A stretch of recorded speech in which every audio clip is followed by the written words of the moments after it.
Welcome one and all to the first ever of its kind, a meeting of the minds between the hard bastard and the laughing ogre.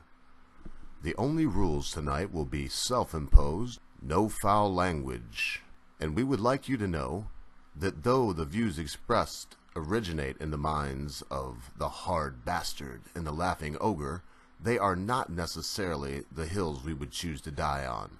All of these opinions are expressed in the light of a Trump presidency. So sit back and enjoy the hard bastard and the laughing ogre, a meeting of the minds.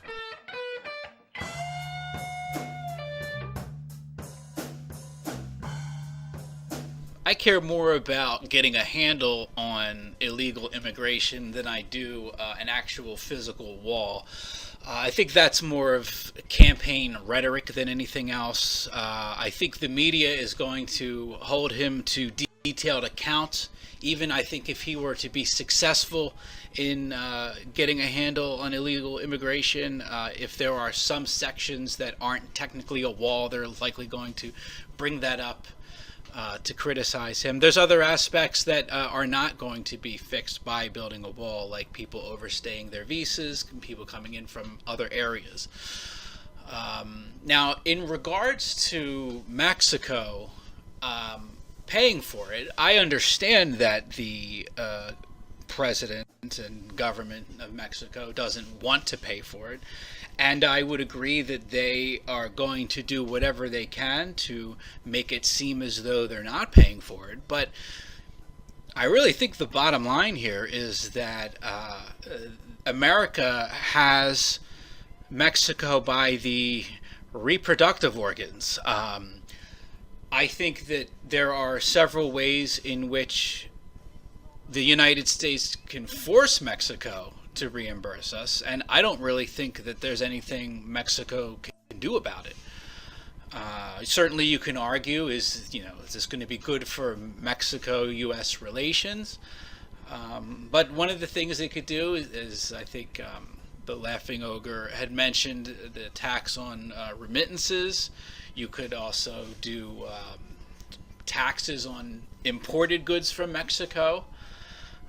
You could also take it out of the foreign aid. You could say for the next 8 to 10 years, we're going to take a percentage out of the foreign aid. I think the foreign aid is around $500 million a year.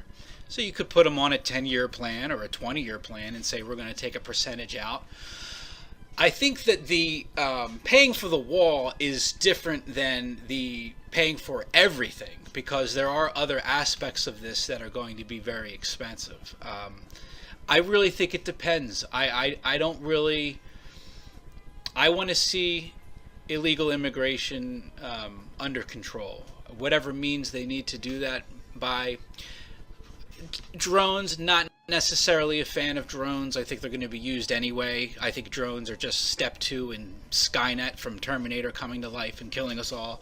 But ultimately, I think the wall itself is more of just campaign rhetoric, and as long as Trump gets illegal immigration under control, I'll be happy with that.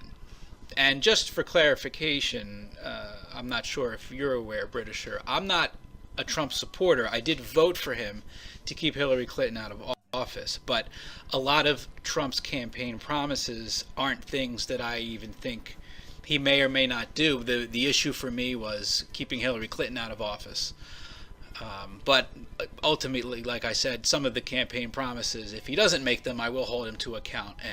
But the bottom line with the wall is I want illegal immigration curtailed, regardless of how you have to do it, within, obviously, humane means.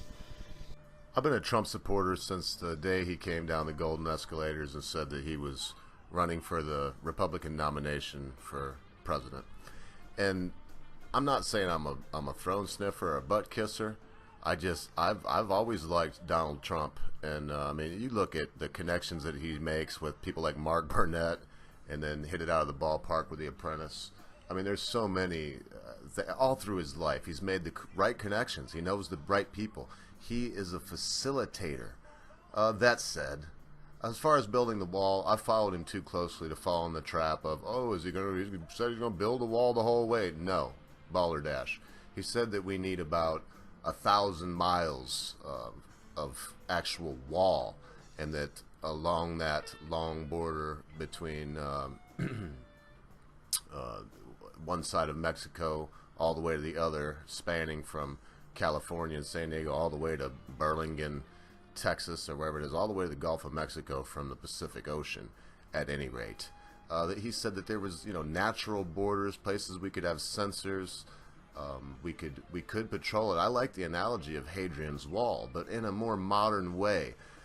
How would we pay for it? Of course, Mexico is going to have to kick in, and believe me, Trump will have his ways. We'll see how that unfolds. I do believe that he will penalize money being sent back, as the hard bastard pointed out. There's many ways that he's going to do this. One of the ways he's already done it is free up a lot of money with the ridiculous cost of the 2 Air Force Ones they were building, and renegotiating that before he even took office, and also renegotiating or beginning the renegotiations of the Joint Strike Fighter. Drop less bombs, we'll have more money. I want everyone to remember I'm an anarcho-capitalist. I do not believe in borders, don't believe in the government getting involved in the affairs of people trading, even if that trade goes from state to state.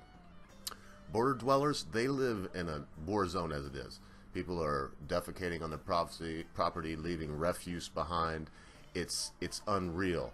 I'm not going to drag on, but I will say this: as far as drones, stop using drones.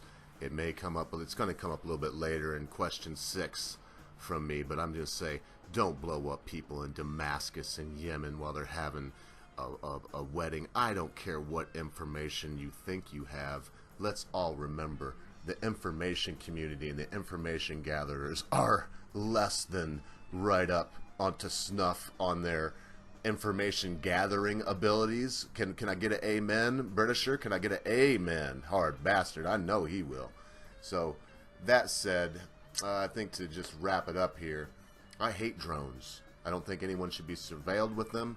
I think the use of them should be banned, and that banning should begin right now.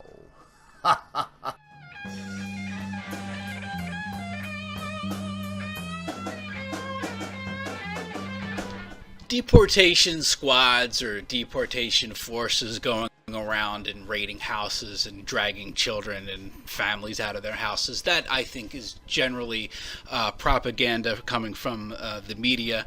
I don't see that happening. It would be outrageous if that happened, but I don't see that happening.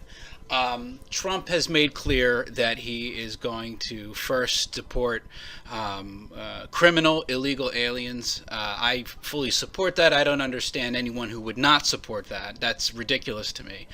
But from the beginning, they have taken out of context the things that Trump has said about illegal immigrants. He, in his initial, arguably his most controversial, according to the legacy media's comments, where he said that some illegal immigrants coming over the border from Mexico are rapists. They took that and twisted it and made it seem as though Donald Trump said all immigrants are rapists, all Mexican immigrants are rapists. Even just tonight, the Ramos from, I think, Univision was on CNN, and again claiming that Donald Trump is going to deport children, and he's painting Donald Trump as this deportation monster. The reality is, I think that there is a legitimate chance that at the end of the Trump administration, he may not end up deporting as many people as Obama. Obama has deported more people than any president, and it's not even close. I believe you can even combine administrations, and he has deported more people.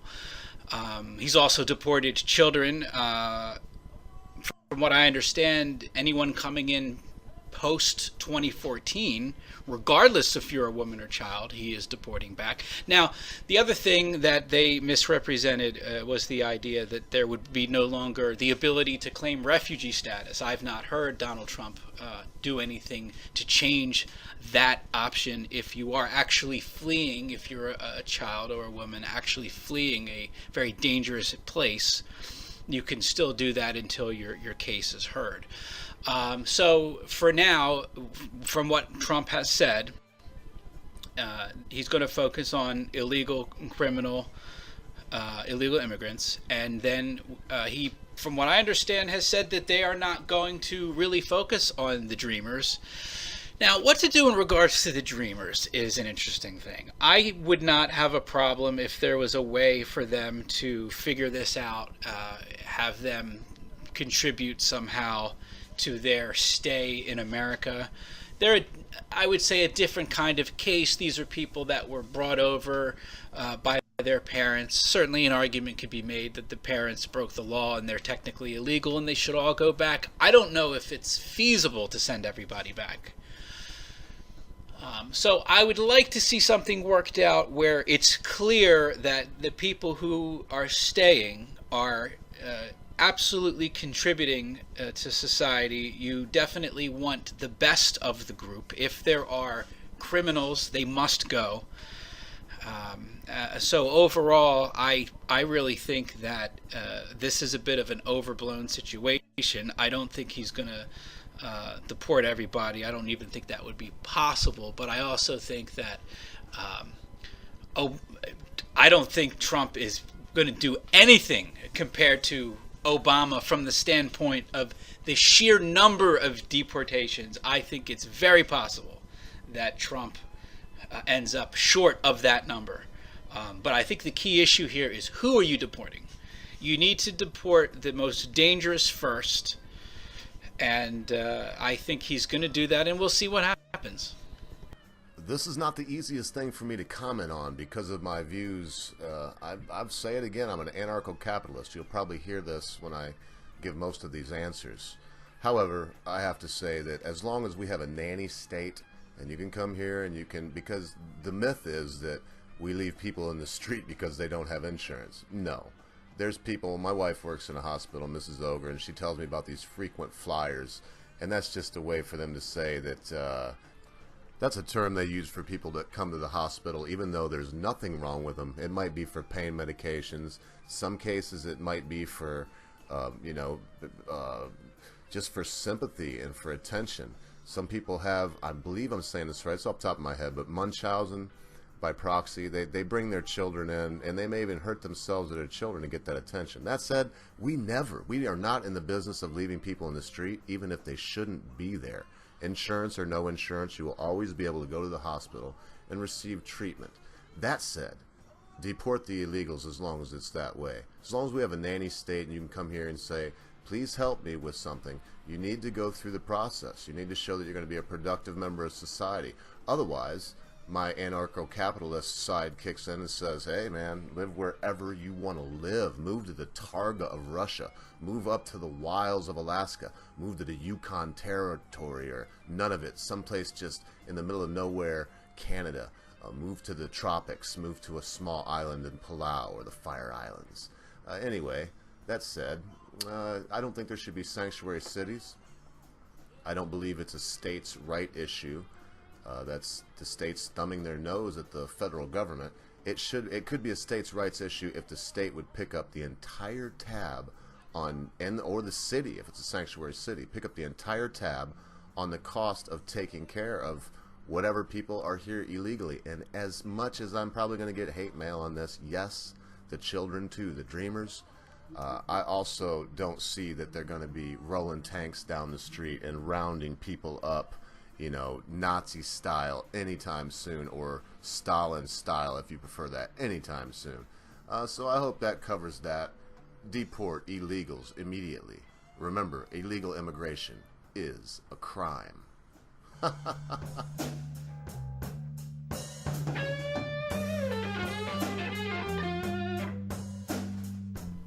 So it seems like the question here is, what are corporations going to do with the extra capital from the tax rate being cut in half? Are they going to put it into jobs? That's the question. I don't know. Probably not. I don't really have any basis to believe that they will, but that's one of those things that you're just going to have to see.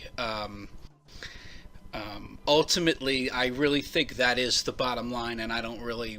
I am also cynical of this, and so we'll see. Generally, corporations do what's best for shareholders and what's best for the bottom line. I would love for them to put that money into jobs, but I'm not going to get my hopes up. This one is fairly easy to me, and everyone will probably think I'm oversimplifying this, but if the government was to just get the heck out of everybody's business, if corporations were able to keep their money minus any capital gains that they may make on maturing investments, capital gains, anything on with interest, the death tax, all of these tax to corporations. No. How about let them keep 100% of their money, but the government get out of the business of keeping the roads up? I mean, my cable went down today from a terrible snowstorm, and let me tell you what, Consumers Power and the cable company were out here, and lickety-split, it was back up. What do you think would have happened if that would have been the government? I wouldn't have cable up for another year. Let's not leave any of this stuff in the hands of the government. I didn't steal this from Stefan Molyneux or Adam Kokesh. I felt this way for years before I heard these gentlemen. It just resonates with me. Let everyone keep their money. Don't send people with guns in your place to take something that's not theirs and then give it away to someone else. You might find that some of the corporations are far more philanthropic than you might think. And I did listen a wee bit to the hard bastard there. I'm not going to hold my breath, okay? But I do believe that they would maintain roads, bridges, fuel supply, all of that good stuff, and we wouldn't have to worry about that anymore. And listen, Tea Party, Occupy Wall Street, all y'all, shut up, crybabies. If you want to do something, if you want something to change, make it change. Stop crying about it. I say that to the Tea Partiers and Occupy, whatever. They're both a bunch of crybabies, and that goes for you, Ted Nugent. You whine, just bottle-fed baby, crybaby. Just whine. Go back to playing your guitar and shut up, dude. So wrong with you. It has to do. I guess if free trade is at the peril of your own country, then things have to be put in place to preserve your country from becoming destitute. Maybe that's a extreme way to put it. From what I understand, Trump's pulled out of the TPP and the Asia-Pacific Accord. I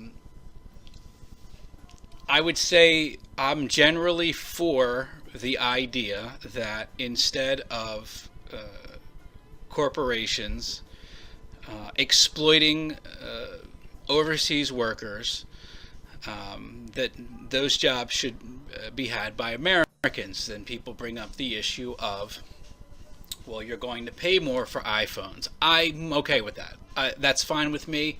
I'm not wealthy, but I don't have an issue with that. To me, that's not an unreasonable sacrifice to make, if that's what it has to be.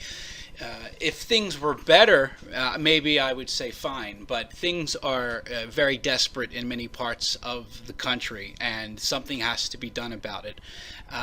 America's like the girl that breaks up with the boyfriend and says, I just need some time to focus on myself. Well, America right now needs some time to focus on itself. So if that means pulling out of trade deals, if that means at least when you have the leverage, forcing a expedient renegotiation of trade deals, I'm okay with that. Things are very desperate right now, and so by whatever means Trump has to bring jobs back to America, I'm pretty much for that. Like it, love it, or leave it alone. Here's my opinion on this one. The same just about as it is on corporate tax. Government should be out of it. If government's in it at all, I would like to quote a very famous American, Teddy Roosevelt. If he stole this from somebody else, hey, sue me. But Teddy Roosevelt said, diplomacy ends at the water's edge. If it's not the best deal for the United States, period, then I am not interested in it. If you call me xenophobic, whatever, kiss it. Both sides of it. My Jew butt. I'm not xenophobic. Do you think that Mexico is not trying to negotiate the best deal that they can possibly negotiate for themselves? Do you think that China's not? The TPP, that's the NAFTA. I was alive through NAFTA years. And now they want TPP to bring in even hardcore cases, more hardcore cases of people living in slums, and American workers are competing with that. How do you compete with that? When someone will say, listen, if you give me enough for a bowl of rice and a bit of fat to put in that bowl of rice and a glass of warm water to drink, I will go and do your computer programming for you. I'll do your customer service, and I'll let anybody that wants call me and cuss me out all day long. How do you compete with that? Diplomacy ends at the water's edge. If it's not the best deal for the United States of America, I want no part of it. I don't believe Trump does either.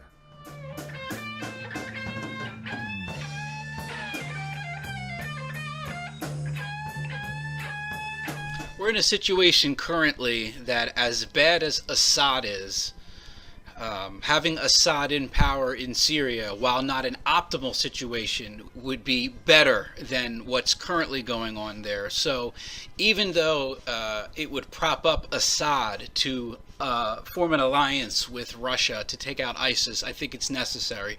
ISIS is, from a barbarity standpoint, the Nazis 2.0. And it is a problem that, if it's not resolved, is going to come over here. It's already over here, and it's just going to get worse. This, while I would agree with the Britisher that not allowing Russia in NATO has been a blunder, also what's been an extreme blunder is not taking out ISIS or treating it with the respect that it deserves. Not that ISIS deserves any respect, but the danger that it poses, I don't think has been fully taken seriously by Obama. So I'm absolutely on board with teaming up with Russia to take out ISIS. Nation building is a failed experiment. And I think one thing that nation building has taught America is that while, yes, people like Saddam Hussein and Gaddafi aren't optimal leaders in the countries that they run, but they're much better than than what fills the void when you take out a dictator and fail to put something in place. And frankly, I don't know if you can even put anything in place. I think that there are some areas of the world that operate differently, and we need to stay out of people's business. I'm certainly for calling out ridiculous behavior from world leaders. If you want to use sanctions and condemn people for how they treat their citizenry, that's fine. But you cannot go around and just doing what Hillary Clinton loves to do and just replace all of these dictators you don't like, and then dropping bombs on what is ultimately ends up being the citizenry of these countries, and then wonder why people are getting angry with you. You have to stop it. Certainly it's no excuse for killing American civilians under any circumstances, but they're making it worse by doing this, so that has to stop. But ultimately, to answer your question, I'm completely on board with uniting with Russia, and I think much of the anti-Russia propaganda that is in the media currently was originally, and WikiLeaks has this documented in the emails, that it was originally the brainstorming of Clinton campaign aides in how to best defeat Donald Trump. So it's completely and utterly fake. I'm pretty much on board with what the Laughing Ogre just said there. As rare as it is, I would say that this is one of the instances where I really have nothing to add to that, so I will just let that stand on its own. I have been, am, and probably will remain a non-interventionalist. That said, as long as we're going to be in this situation, and what situation is that? Where we have military bases scattered all over the world for who knows what reason. And don't get me wrong, I know it's to protect our allies or whatever else. Guess what? We pay rent on those places, more money that could go to protecting our borders. Our men are way over there, men over here that could be spending their money here, occupying these gigantic bases, one of which I used to play in Orlando when I was young. Well, I was young, but I was out on my own at 15, and I used to go play at this huge complex with empty houses just sitting there doing nothing. Listen, yes, go ahead and get with Russia. I never saw Trump, by the way, promise an alliance, with all due respect, Britisher or anyone else that says that. He said he would like to work with Russia if it would be in the benefit of the United States. I couldn't agree more.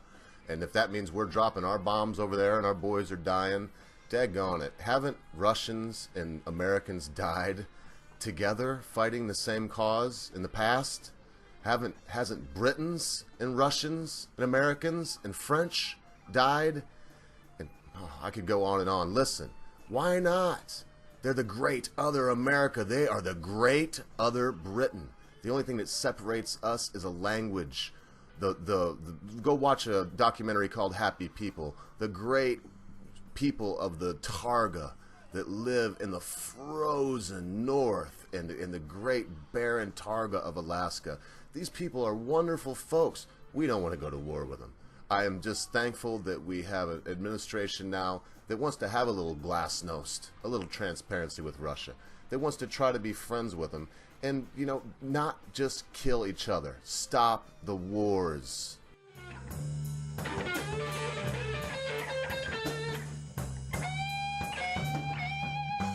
Fundamentally, I don't believe it's wise for a country to let people in who hate the way in which the country they're immigrating to runs and wants to overthrow it or wants to kill the citizens inside the country.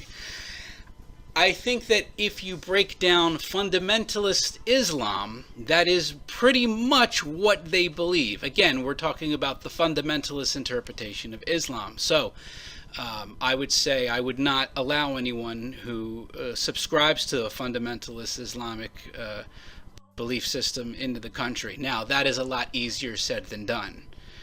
How would you go about this? That's a great question. I think that it really depends on what the circumstances are. My opinion on this could change tomorrow if there is a terrorist attack. I think if there is a major terrorist attack from ISIS, then I would be on board with a temporary ban from, I'm not going to say of all Muslims, I'm going to say immigration, because I don't even think you necessarily have to break it down to religion, although we're all going to know who we're talking about. But I would say immigration from countries with terrorism, I would be on board with that. The problem is, where do you draw the line? Because there's also problems in France and Belgium with Islamic terror as well. This is not an easy problem to resolve, but I think people need to be honest about what fundamentalist Islam teaches. I think that what we should do is allow the Muslims to speak for themselves, because I think if you get 10 imams or scholars and you let them speak and give their true opinions about America and things that we believe in, I would say I would bet you the majority of them are going to espouse beliefs that are simply not compatible with Western values. And when you add in the fact that they, and we're not making this up when we say this, we are taking their word for it. We are also taking the Quran's word for it. They want to conquer, and that's what they're doing. Now, moderate Muslims are a different story. We can get into that at some point. But fundamentalist Islam, I don't think it's wise to bring in a lot of people that subscribe to that belief system. I agree with freedom of religion. That's why I wouldn't say ban all Muslims at this point. But when your religion is a direct threat, we've never had a situation where a religion has been a direct threat to our democracy in our country. Even Christian theocracy, I don't think, is as direct of a threat. First of all, there's not even enough Christian theocrats to even do anything, frankly. What this is basically is you take the most radical form of Christianity, which would be Fred Phelps and the lunatics standing out in front of soldiers' funerals with the "God hates fag" signs. Those are the most extreme.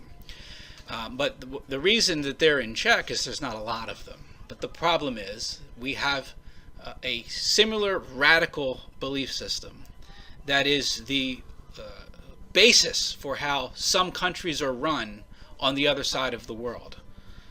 There are so many adherents to this radical ideology that there actually are building nations based off of it. That is a different story, and that is not a situation that I think you can just say, freedom of religion. There's freedom of religion to a point, and I have no problem saying that. If your religion is a danger to the fundamentals of our country, and we have many canary in the coal mine examples, whether it's Germany, whether it's Sweden, we cannot make the same mistakes that these countries are making. You see what happened right there is the hard bastard just didn't leave any meat on the bone. I feel like the youngest kid in the family, and I've just dipped my fork into the serving bowl of dumplings and chicken, and there is no meat left in the bowl. But I'll go ahead and say this: if it's to quote Tucker Carlson, if the Archbishop of Canterbury says that his followers need to take trucks and run into anyone in any country, I think they should close their borders to them. The imams are actively saying kill the infidels where they live. Set up the fifth pillar, or whatever the heck it's called. Set up a caliphate. Start Sharia law. They have Sharia... Oh man, my goodness, Britisher, am I wrong? Or do they have Sharia patrols in London, parts of London, and harass people that are sitting there drinking? I'm not wrong. I'm seeing the video evidence. It's ridiculous. It's horrific. Ban the folks until their imams reform.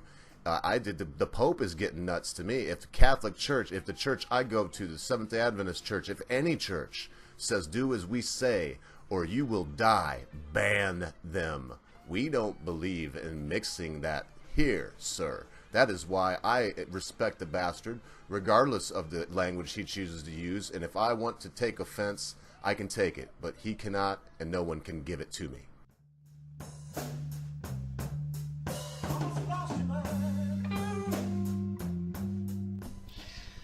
I think the best thing that he could do is something that I believe he ran on, which is if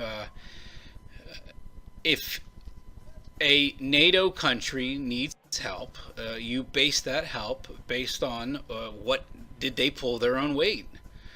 I think if you make it clear that that's how you're going to do things, I think that they might be much more likely to pull their weight. And this is one of those situations where I think, for the most part, the United States can lay down the gauntlet, and other countries are going to have to follow. It's really human nature to the degree of, if you allow people to get away with not pulling their weight, human nature is going to take over, and they're just not going to do it.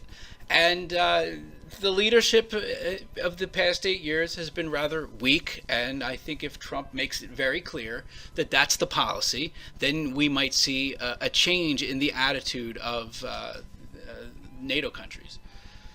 I don't think NATO should be there. I mean, go ahead and write letters. Tell me what an idiot I am. Diplomacy ends at the water's edge. You take care of you. will take care of us. If someone attacks you, of course we're going to come in, and it doesn't matter if you're Nigeria or Nicaragua, if you're the United Kingdom or Taiwan or any place in between. If someone attacks you, of course we will help. Of course Great Britain will help. The French helped us. The British have helped. Listen, of course, tyranny will always be met by the resistance of patriots and of brave men and women. There's no doubt in my mind of that. I leave it in the hands of the brave men and women of the world to stop the insanity that even led to NATO. And if you're in there, pay your part or get out. Your part is your percentage opposed to how many are there. Thank you.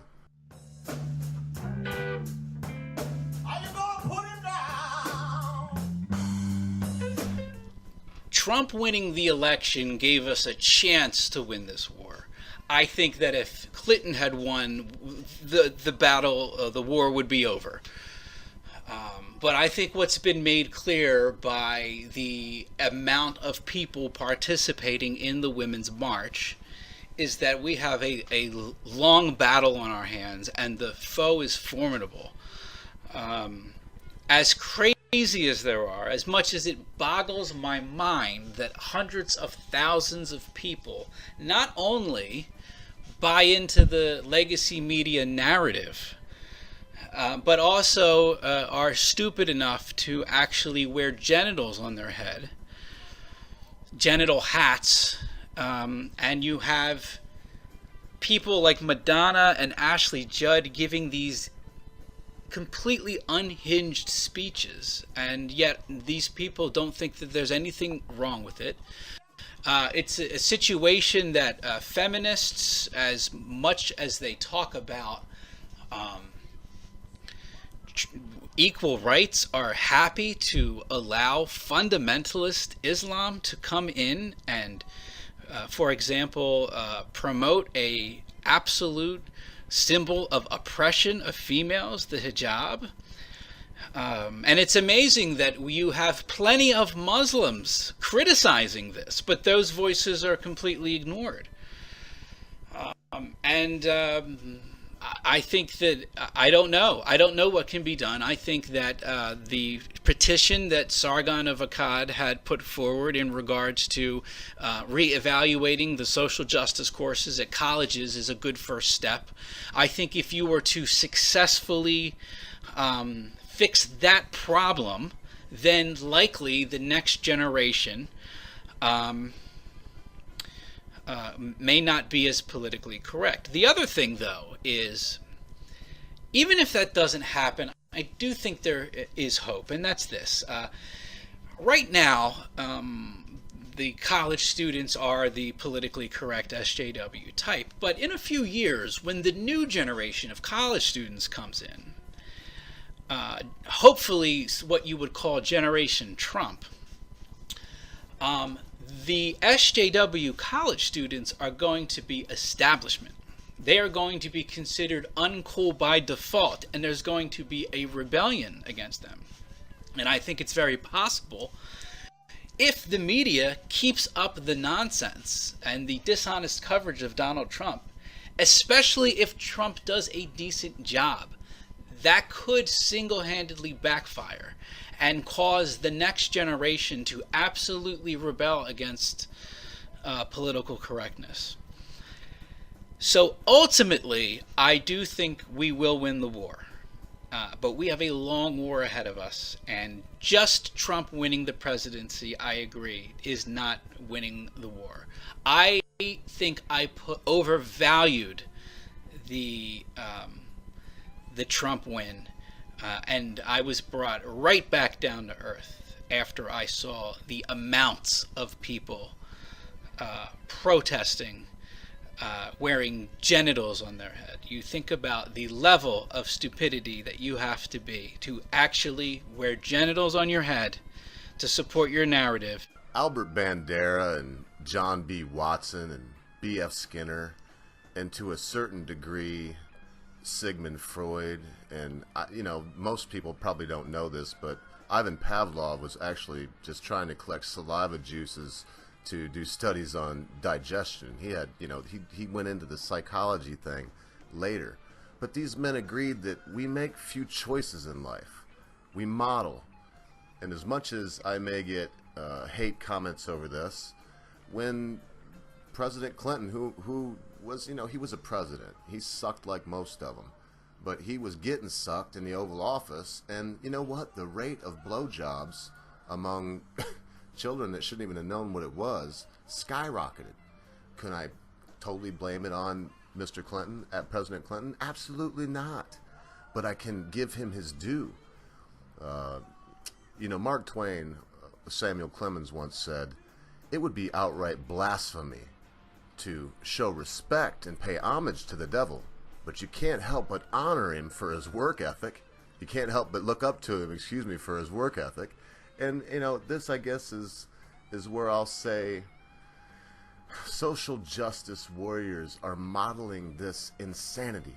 You can't change words and news speak them up and take a great word like justice that means that getting your comeuppance if you're the offending party, getting relief and closure if you're the party that has taken offense, all by an impartial state. I agree with the bastard. I heard him mention on one of his spots on YouTube that if it was Hitler or Mao or Stalin or one of these horrible people, Pol Pot, that just murdered his own folks and was such a terrible person, you walk them up the scaffold, you let their neck pop. I guess Saddam Hussein. To me, I don't believe in capital punishment, but I believe in justice, not social justice. The moment you add a word to a word like justice and make it social justice, the Orwellian nightmare begins, and the shadow of the new Praetorian falls over your very life, and your freedoms will be crushed under the feet of those who say they are better than thou. Don't forget that. Remember, listen to the bastard about when he talks about he was a member of a cult. A cult will cast you out, will shun you. There's not only Jehovah's Witnesses around here, there's also Amish people, and I love them, but I tell you what, if you don't go along with their cult, if you disagree with anything the fathers say, you are done, you are gone, you are no longer welcome at the house. You could stand in the cold and freeze, but you can't come in here. That said, yeah, I can go on too, because correct, wonderful word. You're correct, Sally. You're correct, Billy. You're correct, Bobby. That was the correct answer on the test. You kicked that ball correctly. Politically correct, you've changed it. And the politically correct morons are on the march. And it is your very soul they wish to take. Now that may seem dramatic to you. But listen, I want to be free to think my own thoughts. I want to be able to cut, I'm quoting C.S. Lewis here, but when a man is no longer free to cut his own tree out of his own garden and to saw it with his own sawmill and to build a shed or a building or a house with that lumber, that man is no longer free. And if I can't do that and I can't think my own thoughts, what would life be worth living? So thank you so much, Britisher, for putting this together and coming up with this idea. Thank you for joining us, hard bastard. And remember, be good to your family, be good to your friends, be good to your loved one. Be quick to say you're sorry, even quicker to accept an apology. Because in a moment that you think not, your loved ones will depart from you.